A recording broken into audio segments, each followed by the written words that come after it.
Well, the King and Queen are heading to the nation's capital this morning and they'll get the chance to rub shoulders with our leaders and regular Aussies. They've got a jam-packed schedule there today. For more, we're joined by Royal Editor for the Sunday Times, Roya Nika, live from Canberra. Roya, Hey, good Roya. morning to you.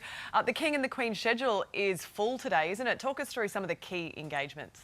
It's absolutely packed, you're right. Good morning. I think there are around 11 engagements today. So they're starting off with an official welcome. And then they're going to be at the Australian War Memorial, where the King is going to lay a wreath at the tomb of the unknown Australian soldier. The Queen will lay a floral tribute. And then there's going to be an opportunity to meet the people. So lots of crowds will turn out to see them, will get a chance to press the flesh for the King. Then the King's going to be at Parliament House. And that's interesting. It's going to be the first time he's there as sovereign, and we're going to hear a speech from him, and I think that'll be a really interesting speech to hear what he's got to say. And then later on, the Queen is going to join Sam Mostyn, your Governor-General, in a discussion about domestic violence, something that she's campaigned a lot on and done a lot of work for. Later on, they'll be in the Botanical Gardens. So it's a jam-packed schedule today. There's a lot going on. You know, if I've got jet lag, I'm out for like 3 weeks. Yeah. I marvel at their stamina, especially what he's going through. I mean, it is extraordinary. They had a down day, of course, when they arrived on Saturday. But even so, I mean, he's 75, she's 77, and of course, he is still having treatment for his cancer. So it is absolutely packed. I think that's driven by the King and his desire to meet as many people as he possibly can, get out there and see as many people as he possibly can. But it is quite a gruelling schedule, and it's the same again tomorrow. There's a lot going on. Well, a lot of Aussies did turn out yesterday to see the King. The same is expected again today. He does genuinely seem to enjoy himself amongst the crowds as well. What have you made of the reception he's received so far? Well, yesterday outside the church, St Thomas's, a lot of people turned out to see him, actually. It was really nice. There was one particular old friend of his, a guy called Sinclair Hill, who's one of your greatest Australian polo players, who had come along to see him, and he was delighted to see him. He used to teach him polo. But he looks absolutely thrilled to see so many people. I think they're genuinely quite moved that so many people have come out to see him. And I think hearing from some in the crowd, I mean, some people had been outside that church from 5 a.m. yesterday. Wow. Other well-wishers had flown in from other parts of Australia. So the reception seems very warm so far. I think everyone was hoping he'd go to the races and get accosted by drunk Aussies. Do you think that was ever... Wonder why he didn't. No, come on, that's when you see a real Australian wildlife. That's why you're not in charge of the itinerary. Well, I'm actually a great racing fan. I actually rode in a charity race last year at Goodwood, one of our great tracks. So I was very keen to see him there. We know all of you Aussies were too. I think, look, Charles and Camilla are big into their racing. They own lots of racehorses. I think, having just taken that huge flight from the UK, they just wanted to pace themselves a little bit. But I know you guys were very disappointed. It's been in all the news here that they weren't at Randwick. What are you most looking forward to ahead of the tour? The appearance at the Opera House, probably iconic, but it sounds like this community barbecue in Parramatta will be a real highlight. Well, there's nothing like a big Aussie barbecue to get the pictures going on a royal tour, and I think we're going to see some sheepdog trials. Are we going to see the King flip a burger? Are we going to see Camilla make a hot dog? Who knows? But that's always a great moment, and there'll be loads of people coming out to see them there, so that should be fun. Roy, I was just going to say before we leave how wonderful it is to meet a correspondent from the UK, a royal correspondent, who kind of doesn't sort of, throw it around a bit like Russell Myers. Like, Russell's on every media. He's on Channel 7, he's on Channel 9, he's on Sky. But you retain some exclusivity, and I appreciate it. Just the select for you, Carl, no problem at all. And your viewers can tune into our brand new podcast, The Royals, which is great. Perfect. All the inside scoop there. There you go. You are very generous to humour him in such a way. Thank you for your time. Enjoy the rest of the tour. Thanks, Roy. Take care. King and Queen are heading to Canberra in just a few hours, where they will meet with the Prime Minister and greet well-wishers at Parliament House. Australians have already had a taste of the magic of the monarchy, with crowds dazzled in New South Wales. Basking in the Sydney sunshine, Australia says g'day to the King and Queen. This is what they travelled 16,000 kilometres for. Shaking hands with all generations. From every corner of Australia. G'day, you've actually greetings from Tasmania. For one Adelaide student, it took a 6 a.m. flight to make this moment a reality. Okay, I just want to pray a bit more spiritual for us. Thank you. A shout out to Mrs. Grave who asked me to wear my uniform, if you're watching this. The King even spotting his old polo coach among the church crowd. Well, his Prince Philip, his father, said to me, will you help the boy, many years ago, and I said, of course I'll help the boy. And the boy's now king. The monarch ignoring protesters before making his way into the heart of the city to address a parliamentary gathering. I first came to Australia nearly 60 years ago, which is slightly worrying.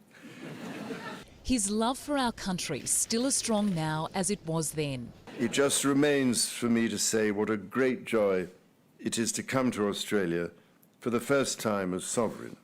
Outside, His Majesty found himself among the masses. Welcome to Australia. A warm reception the King and Queen hopes will be repeated in Canberra today. Well, let's go to Today correspondent Lara Vella, who is in Canberra for us this morning. Lara, the Royals have a jam-packed schedule there today. Jane, a very good morning to you from what is shaping up to be a brisk but delightful morning in the nation's capital. So far, the royal couple have really eased into their tour down under, but today that is all about to change. Their schedule is absolutely jam-packed, and it starts just before lunchtime when they touch down in Canberra. They'll be greeted by a group of local school children alongside a large gathering of dignitaries and also Indigenous elders before they make their way here to the Australian War Memorial. The couple will lay a wreath at the tomb of the unknown soldier. The last post will be played and then a minute's silence will be observed. And then, Jane, as they make their way from the War Memorial to Parliament House, that will be the first opportunity today for Canberrans to see the King and Queen in the flesh. And then once they arrive at Parliament House, that is really when the formal side of today's events kicks in. There'll be a ceremonial welcome, including a 21-gun salute. There will also be a guard of honour for the royal couple. It is there that they will make their way to the Great Hall for a reception hosted by the Prime Minister alongside his partner. And after that, they'll then make their way towards Government House, Jane. That is the second opportunity, so a little bit later in the afternoon, for Canberrans to get up close and personal and hopefully have their moment with either the King or the Queen. And they'll break away for separate events at Government House. The Queen, she'll attend some discussions in relation to family and domestic violence, which we know is a cause passionate to her heart. As for the King, he'll be visiting the CSIRO National Bushfire Research Lab to see some of the extraordinary work they do when it comes to what the impact climate change has been on our bushfires and our natural environment here in Australia, before again they link up at the Botanic Gardens for a tree planting ceremony. So it is shaping up very much to be a huge day in the nation's capital today, Jane. Sure sounds like it, Lara. Thank you. Day 3 of the King and Queen's tour of Australia will kick off in the next few hours. The Royals making their way to the nation's capital for a busy day of engagements. Fans readying themselves for the opportunity to get a glimpse of the Monarchs. Let's go to our correspondent Lara Vella, who is in Canberra with the latest. Lara, good morning to you. A big day there. Royalists have travelled from all over to see them. Yeah, you can't quite tell this one is a royal fan, can you? Good morning, guys. This is going to be a huge day for Aussie royal fans today because it will be the moment that memories are made for them if they get the opportunity to see the King and Queen in the flesh here in the nation's capital.